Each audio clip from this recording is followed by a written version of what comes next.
We live in a pretty divided world where people can't agree on a whole lot sometimes.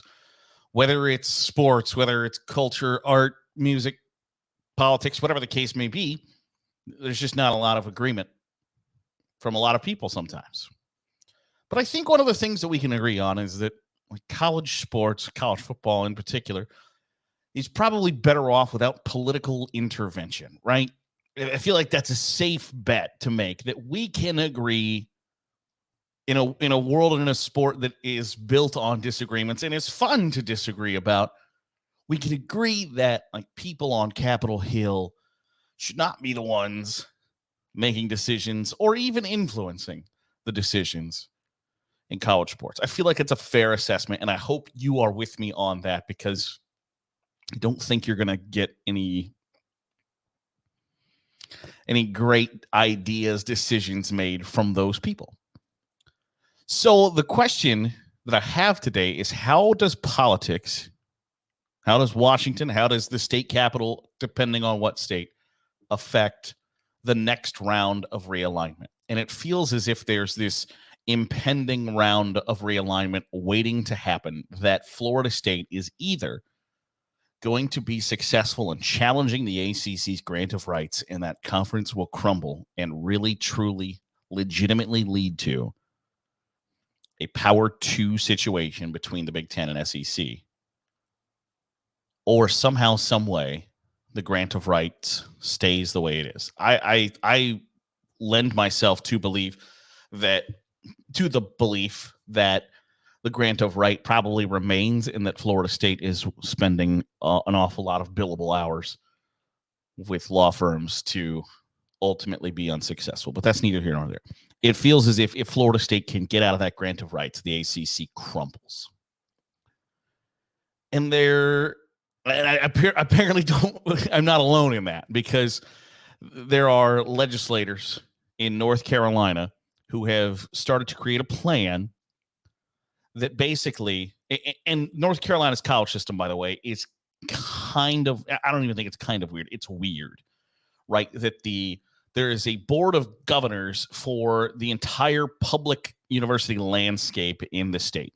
So generally you have a board of governors, right, for your school, that they make the decisions for your school. In North Carolina, each school has their own board of trustees, but the University of North Carolina system is governed by a board of governors. So North Carolina and North Carolina State, as well as East Carolina, Appalachian State, whoever, down to like Division II schools, UNC Pembroke, are all governed by one set of board of governors, the way I understand it.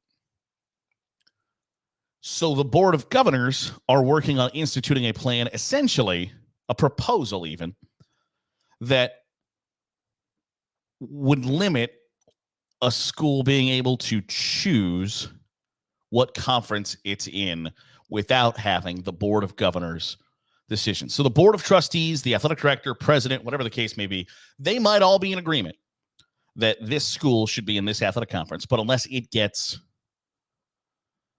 approval from the board of governors, and they give the board of governors like super advanced notice of a potential move, and then a financial plan associated with that move, they can't do it.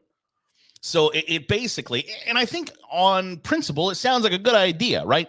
Like nobody's going to be caught off guard that somebody's sneaking out the back door under this proposal, because you're going to have to declare, hey, this is what we are. This is what our intentions are.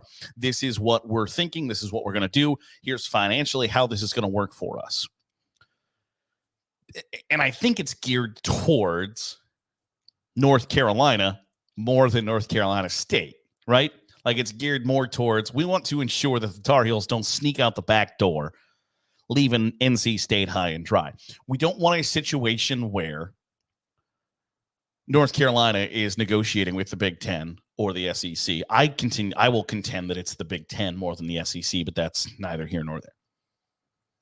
That North Carolina is negotiating with one of those conferences to leave the ACC and join the Big Two, while not telling North Carolina State. So this would guard against that. And then I think the financial plan is it's really easy to then state, like, here's our financial plan. And if they are going to do that for North Carolina State to get basically a you're leaving us behind tax, similar to what UCLA is going to pay Cal when UCLA joins the Big Ten. So it sounds like on the surface, in theory, it's a good plan that, hey, we don't want anybody kind of trying to, pull a Baltimore Colts and load up the Mayflower trucks in the middle of the night and get the hell out of here, leaving us holding a bag. But at the same time, and I will say this until I'm blue in the face, college sports is a business masquerading as a TV product.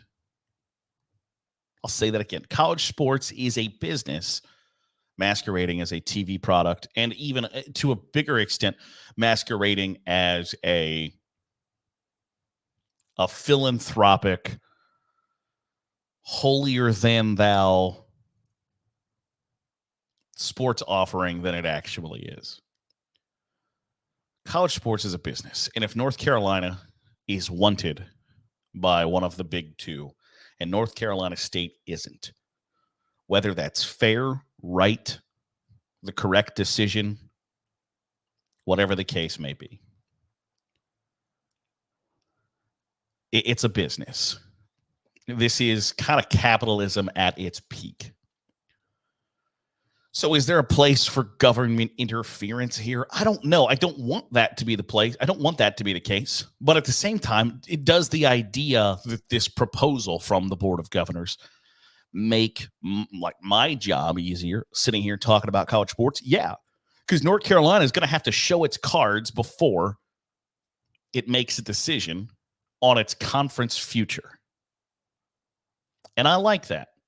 I like having the ability to not be caught off guard by a report that comes out in the middle of the night. It's like, hey, by the way, North Carolina's joining the Big Ten. Wait, what? I like the idea of being able to talk about it before it happens, not being caught off guard, not it being part of a potential Friday news dump or anything like that.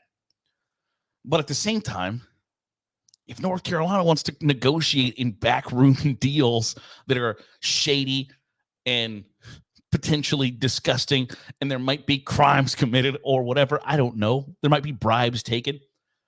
Do I really want like a state legislature involved in that? And this isn't the first time, by the way, that college sports has been affected potentially by politics, that there have been long history of state houses being divided along college alma mater lines.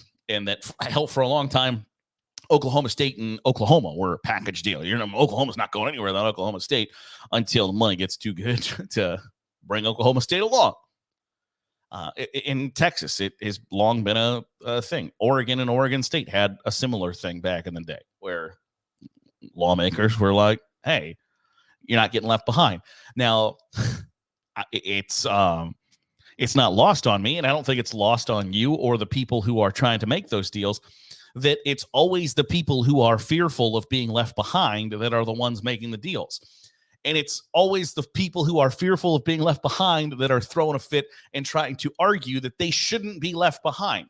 Well, if you as a lawmaker, legislator, whatever the case may be, have an idea that your school might be left behind, then the people who are involved in the sport, the people who are involved in the upper echelons of college football, have also considered that you shouldn't be brought along for the ride. So if you know that, they already know that. So you kind of already know your place in the hierarchy, right?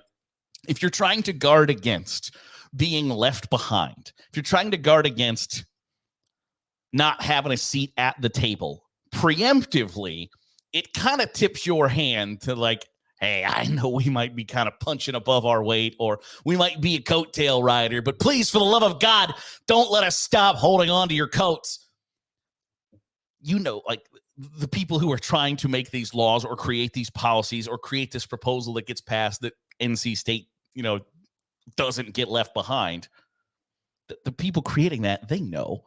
What's up? They know that North Carolina is more desirable in the college sports landscape than North Carolina State is, or East Carolina, or Appalachian State, or whoever you want to. UNC Wilmington, UNC Greensboro, whoever.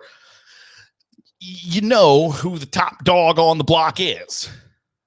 So in theory, is this a good idea? Yeah, I think so. But at the same time, should college sports be treated from the state house's perspective as like everybody is equal? Yes and no. Like under Title IX, yes. Should women and men have equal opportunities? Yes. But are those equal opportunities the same at North Carolina Chapel Hill and North Carolina Wilmington? No, they're not. They're just not. And that's okay. It has to be okay that there are levels, that there are hierarchies, that there are tiers of achievement, notoriety, investment, etc. That has to be okay. Because you can pretend as if this is happy fairy tale, sunshine, rainbows, unicorns world that we live in, when we don't. We don't live in that world. We live in the real world where, damn it, money and power are what are going to drive the next round of college football realignment. It's going to happen. It's not going to stop until, I don't think. It appears as if the Big Ten and SEC have gotten the taste of blood in their mouths, and they're not going to stop until they have gobbled up everything that they possibly can. And whether or not that's good for college sports is probably another discussion for another day. But when you start talking about like, hey, you know how we just expanded from a 14 playoff to a 12-team playoff? Well, what if we went to a 14-team playoff from a 12-team playoff, and we got 4 guaranteed slots for each of our conferences, therefore basically creating our own playoff? Okay, maybe a little far, pump the brakes. But there's going to then be a rush on how do I get into that conference to ensure that I've got a great chance to make the college football playoff? How do I have the best playoff access going forward? If North Carolina wants that, values that, and is going to be more desirable to one of those two conferences than North Carolina State, that just has to be okay. In my view, it just has to be like, all right, you can bitch, you can complain, you can make the case, you can put in legislation and proposals that the board of governors for the entire university system of the state has to know ahead of time, blah, blah, blah. But when push comes to shove, one side is more valuable than the other. And it's the same thing that Oklahoma is more valuable than Oklahoma State, and that Oregon is more valuable than Oregon State, and that Texas is more valuable than Texas Tech. That's just how it works. And sometimes you just have to, and it's a bitter pill to swallow. I wholly understand that nobody that's a fan of those schools wants to admit or confront the idea that you are not the top dog even inside your own state. But it's reality. And so do I want kind of needless intervention from rich old white guys in like $10,000 suits? Not especially. No, I think there's enough of that in college sports already that I don't need it from a political standpoint either. That'll do it for today's episode of the Daily Huddle. Appreciate you making us a part of your day, however it is, wherever it is you're doing so. If you're watching on YouTube, hit the subscribe button. Make sure you're getting all the great college football content that we're pumping out here on Saturday Glory. If you are listening on a podcast feed, drop a 5-star review. It goes a long way in helping out the channel. See you tomorrow here on the Daily Huddle with Saturday Glory.